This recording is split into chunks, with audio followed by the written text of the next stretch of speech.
Prabhata devotional. Please subscribe. Shiva Shiva Shankara భక్తవ శంకర శంభో హర హర నమో నమో. ఈ నామ జపంతో శైవ క్షేత్రాలన్నీ కూడా ఈ కార్తీక మాసంలో అలరారుతున్నాయి. అశేష భక్తజనంతో అభిషేకాదులు చేయించుకుంటూ పంచారామాలు, అష్టాదశ శక్తి పీఠాల్లో కొలువై ఉన్న అమ్మవారితో పాటు ఉన్న స్వామివారు సైతం ఎన్నో విధాలైన పూజలు అందుకుంటూ వస్తున్నారు. అయితే ప్రభాత డివోషనల్ ఛానల్ మీ జన్మ నామ నక్షత్ర పాద క్షేత్రాలకు సంబంధించి మీరు ఈ పవిత్ర కార్తీక మాసంలో దర్శించాల్సినటువంటి క్షేత్రాల వివరాలు తెలియజేస్తూ వస్తోంది. ఇందులో భాగంగా ఇవాల్టి ఎపిసోడ్లో రోహిణీ నక్షత్రంలో జన్మించిన వారు మీరైతే, అందున మీరు 4వ పాదంలో జన్మించి ఉన్నటువంటి వాళ్ళైతే ఉమ్మడి తూర్పుగోదావరి జిల్లాలో పచ్చని పంట పొలాలు, అలాగే ప్రకృతి సేద తీరుతున్నటువంటి ఆయా పల్లెల్లో, మరీ ముఖ్యంగా రోహిణీ నక్షత్రం 4వ పాదంలో జన్మించిన వాళ్ళు శీల అనేటువంటి గ్రామంలో ఉన్న శ్రీ ఉమాసమేత రామలింగేశ్వర స్వామివారిని దర్శించుకుని తరించాల్సి ఉంటుంది. ఆ స్వామివారికి ప్రత్యేక అభిషేకాదులు మీ పేరు మీద జరిపించుకున్నచో మీ యొక్క వంశాభివృద్ధి, అలాగే మీరు అనుకున్న కార్యక్రమాలన్నీ సక్రమంగా జరుగుతాయని చెప్పబడింది. ఇలా మీరు మీ జీవితంలో మీరనుకున్నటువంటి ప్రతి ఒక్క విషయం కూడా సవ్యంగా జరుగుతుందని పండిత శ్రేష్ఠులు సైతం తెలియజేస్తూ ఉన్నారు. ఇక ఈ ప్రదేశానికి ఎలా చేరుకోవాలి అంటే, శీల అనే ఈ గ్రామం ద్రాక్షారామం పుణ్యక్షేత్రానికి 16 కిలోమీటర్ల దూరంలోనూ, తాళ్లరేవు అనే పట్టణానికి 7 కిలోమీటర్ల దూరంలోనూ, రామచంద్రపురం అనే పట్టణానికి 18 కిలోమీటర్ల దూరంలోనూ, అలాగే మరో ప్రధాన పట్టణం కాకినాడకు 27 కిలోమీటర్ల దూరంలోనూ శ్రీ ఉమాసమేత రామలింగేశ్వర స్వామివారు వెలసి ఉన్నారు. ఈ ఆలయానికి అత్యంత పురాతన చరిత్ర ఉందని ఈ గ్రామస్తులంతా కూడా చెబుతూ ఉంటారు. సంవత్సరం పొడవునా వచ్చేటువంటి ఆ పరమశివునికి పవిత్రమైన ప్రత్యేక రోజుల్లోనూ, అలాగే మరీ ముఖ్యంగా పవిత్ర కార్తీక మాసంలో ప్రతి ఒక్కరోజు కూడా అశేష భక్త జనావళి ఈ ఆలయాన్ని దర్శించుకుని ఆ స్వామివారికి అభిషేకాదులు చేయించుకుని తరిస్తూ ఉంటారు. అత్యంత వైభవోపేతంగా ఇక్కడ మహాశివరాత్రి ఉత్సవాలు కూడా జరుపుతూ ఉంటారని ఈ ఆలయ పూజారులు తెలియజేస్తున్నారు. ఇక ఉమ్మడి తూర్పుగోదావరి జిల్లాలో ద్రాక్షారామాన్ని కేంద్రంగా చేసుకుని ఆ భీమేశ్వరుని సన్నిధికి 45 కిలోమీటర్ల పరిధిలో వెలసిన ఆయా నక్షత్ర పాద క్షేత్రాల వివరాలన్నీ తెలియజేస్తూ భక్తులకు గైడ్ చేస్తోంది ప్రభాత డివోషనల్ ఛానల్. అలాగే మీకు మరిన్ని భక్తిపరమైన కార్యక్రమాలు, భక్తి తత్వాలకు సంబంధించి, అలాగే అత్యంత ప్రాచీన ఆలయాలు, వాటి యొక్క ప్రతిష్ట, ఇక ఆలయాల ప్రాశస్త్యాల గురించి మీరు తెలుసుకోవాలి అనుకుంటే ప్రభాత డివోషనల్ ఛానల్ని లైక్ చేయండి, షేర్ చేయండి, సబ్స్క్రైబ్ చేయడం మర్చిపోకండి. ఇక మీకు ఈ క్షేత్రాల సందర్శనకు ఎలా వెళ్ళాలి అనే సందేహానికి రూట్ మ్యాప్ కూడా ఇవ్వడం జరుగుతోంది. మీకు ఈ కార్యక్రమాలపై ఏమైనా సందేహాలుంటే తప్పకుండా కామెంట్ సెక్షన్లో పేర్కొనండి. అలాగే మరో ఎపిసోడ్లో మరో నక్షత్రానికి సంబంధించి ఆయా నక్షత్ర పాద క్షేత్ర వివరాలతో మళ్ళీ మీ ముందుంటుంది ప్రభాత డివోషనల్ ఛానల్. ఓం నమ శివాయ. శంభో శివ శివ శంభో. ముక్కంటి గరళధారి సదాశివుడు. ఈ సృష్టికి అంతటికీ మూల కారణం శివుడు. ఆయన త్రిమూర్తుల్లో ఒకరు. బ్రహ్మ విష్ణు శక్తులకు ఉద్భవించడానికి మూల కారకుడు పరమశివుడు.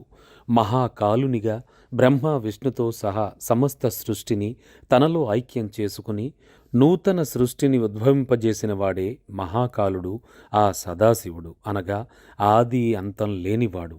శివ అనగా సంస్కృతంలో శుభం, సౌమ్యం అనే అర్థాలు గోచరిస్తాయి. ఈయన బ్రహ్మ విష్ణువు కోరిక మేరకు త్రిమూర్తులలో చివరివాడైన శంకరునిగా ఉద్భవించాడు.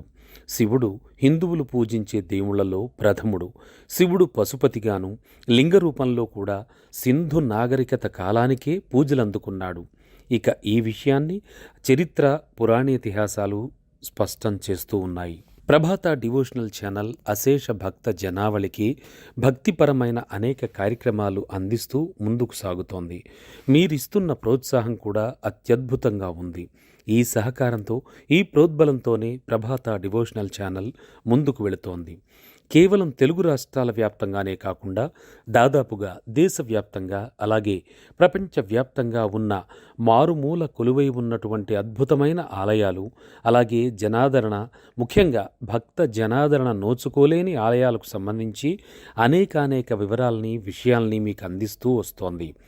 ఇక భక్తులకు మీరు జన్మించినటువంటి జన్మ నామ నక్షత్ర పాదాలకు సంబంధించిన శివక్షేత్రాలు ఎక్కడ వెలిశాయి, ఎక్కడ దర్శించుకోవాలి, ఆయా క్షేత్రాలు ఎక్కడెక్కడున్నాయి, వాటిని ఎలా చేరుకోవాలి, ఎటువంటి పూజాధికాలు చేయాలి అనే విషయాలను కూడా తెలియజేస్తూ వస్తోంది. ఇందులో భాగంగా ఇవాల్టి ఎపిసోడ్లో మీరు రోహిణీ నక్షత్రం 3వ పాదంలో పుట్టినవారైతే ఎక్కడికి వెళ్ళాలి, ఏ స్వామివారిని దర్శించి తరించాలి అనే విషయాన్ని చూద్దాం.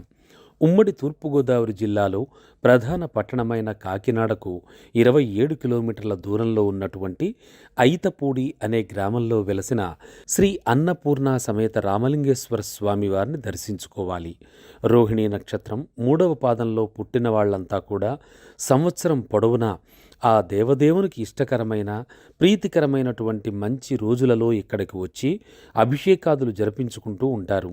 ఈ అయితపూడి అనే గ్రామం ద్రాక్షారామ భీమేశ్వర స్వామి ఆలయానికి 9 కిలోమీటర్ల దూరంలోనూ, మరో ప్రధాన పట్టణమైన తాళ్లరేవునకు 21 కిలోమీటర్ల దూరంలోనూ, ఇంకో ప్రధాన పట్టణమైనటువంటి రామచంద్రపురానికి 12 కిలోమీటర్ల దూరంలోనూ ఉంది. ఇక ఈ స్వామివారిని దర్శించుకుని అభిషేకాదులు చేయించుకుని పునీతులవ్వండి.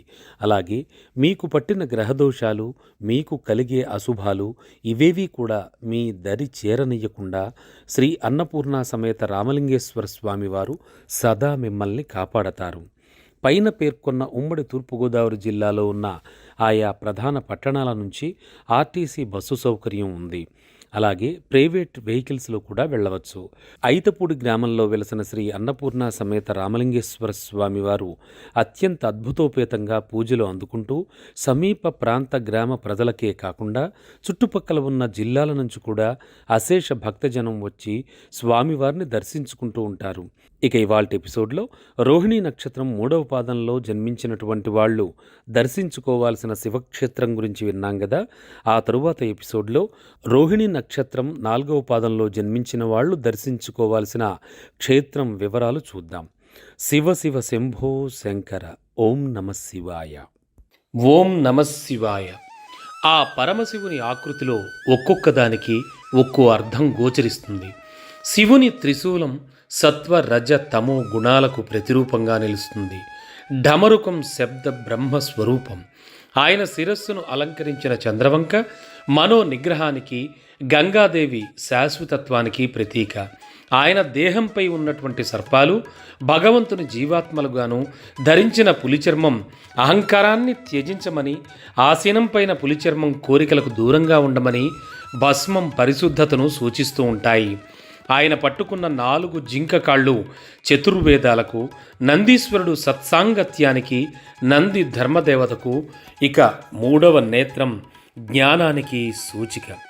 ప్రభాత డివోషనల్ ఛానల్ మీ జన్మ నామ నక్షత్ర పాద క్షేత్రాల వివరాలు తెలియజేస్తూ, మీరు జన్మించినటువంటి నక్షత్ర పాదక్షేత్రం ఏ ప్రదేశంలో నెలకొని ఉంది, ఆ ప్రదేశానికి, ఆ గ్రామానికి ఎలా వెళ్ళాలి, అలాగే అక్కడ చేయించుకోవాల్సిన ప్రత్యేక పూజలేమిటి ఇత్యాది వివరాలన్నీ కూడా తెలియజేస్తూ వస్తోంది.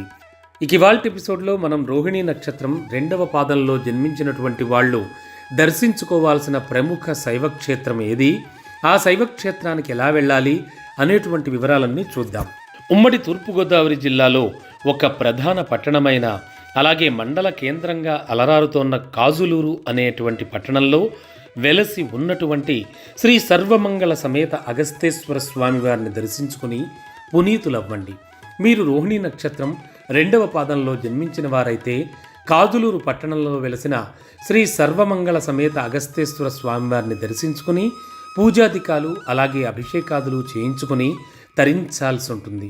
కుంకుమ పూజలు చేయించుకుంటే మీ జన్మ ధన్యం అవుతుందని పురాణ ఇతిహాసాలు సైతం ఘోషిస్తున్నాయి. అంతేకాదు, ఈ ప్రాంతానికి అనేక మంది భక్తులు వేరువేరు ప్రాంతాల నుంచి, అలాగే అత్యంత దూర ప్రాంతాల నుంచి కూడా విచ్చేసి ఆ స్వామివారిని దర్శించుకుని పునీతులవుతూ ఉంటారు.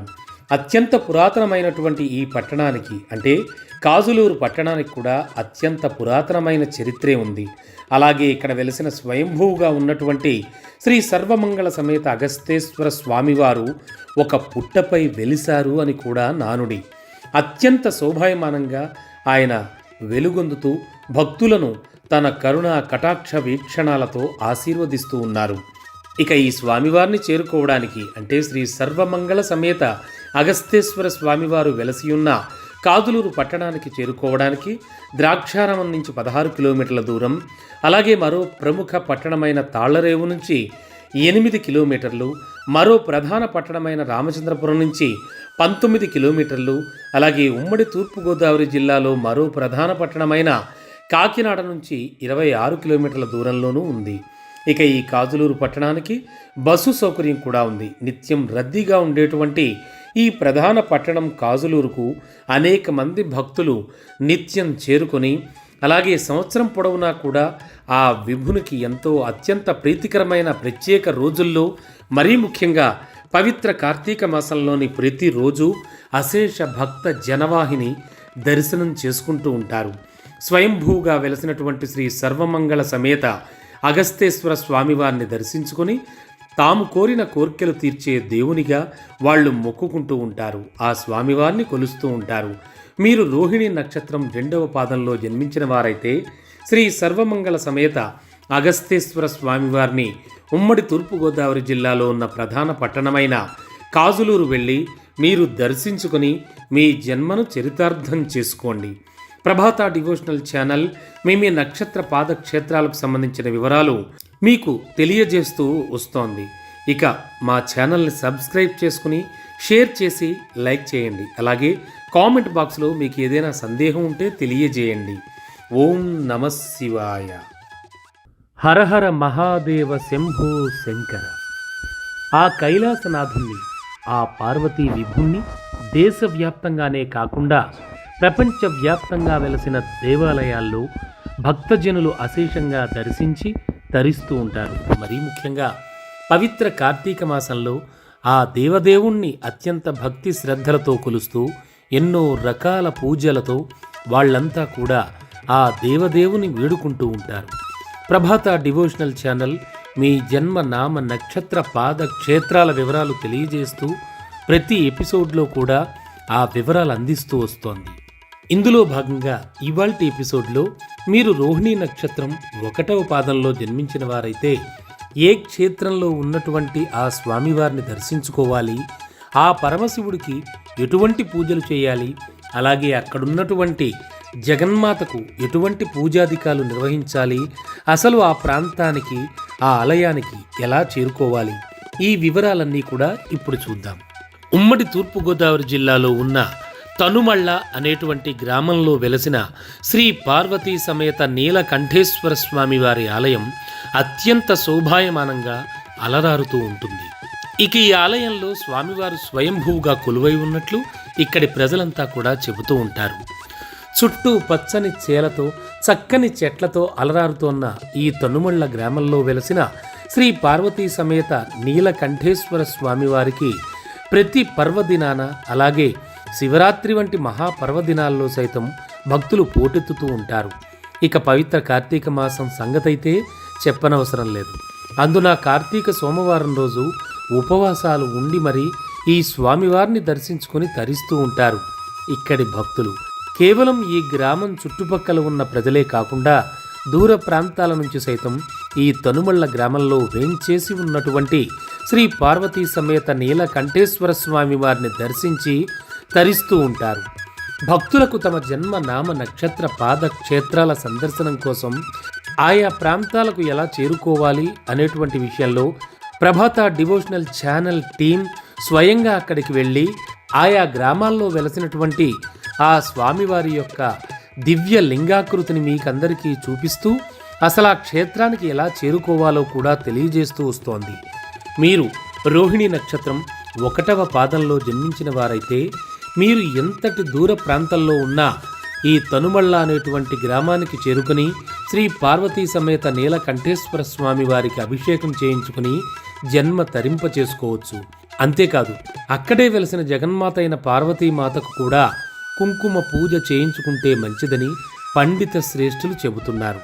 ఇక ఈ పవిత్ర క్షేత్రాన్ని ఎలా చేరుకోవాలి అంటే, ఇది పవిత్ర పుణ్యక్షేత్రమైనటువంటి ద్రాక్షారామం భీమేశ్వర స్వామి వారి ఆలయానికి కేవలం 9 కిలోమీటర్ల దూరంలోనూ, అలాగే రామచంద్రపురం అనే పట్టణానికి 14 కిలోమీటర్ల దూరంలోనూ, ఉమ్మడి తూర్పుగోదావరి జిల్లాలో ఉన్న ప్రధాన పట్టణమైనటువంటి కాకినాడకు 27 కిలోమీటర్ల దూరంలోనూ, ఇక మండల కేంద్రమైన కాజులూరు పట్టణానికి 8 కిలోమీటర్ల దూరంలోనూ ఈ పవిత్ర పుణ్యక్షేత్రం వెలసి ఉంది. ఇక ఈ గ్రామానికి మరీ ముఖ్యంగా ఈ ఆలయానికి చేరుకోవాలంటే బస్సు సౌకర్యం కూడా ఉంది.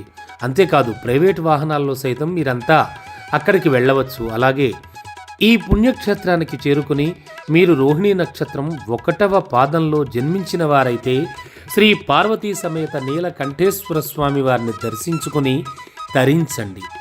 హరహర మహాదేవ శంభో శంకర.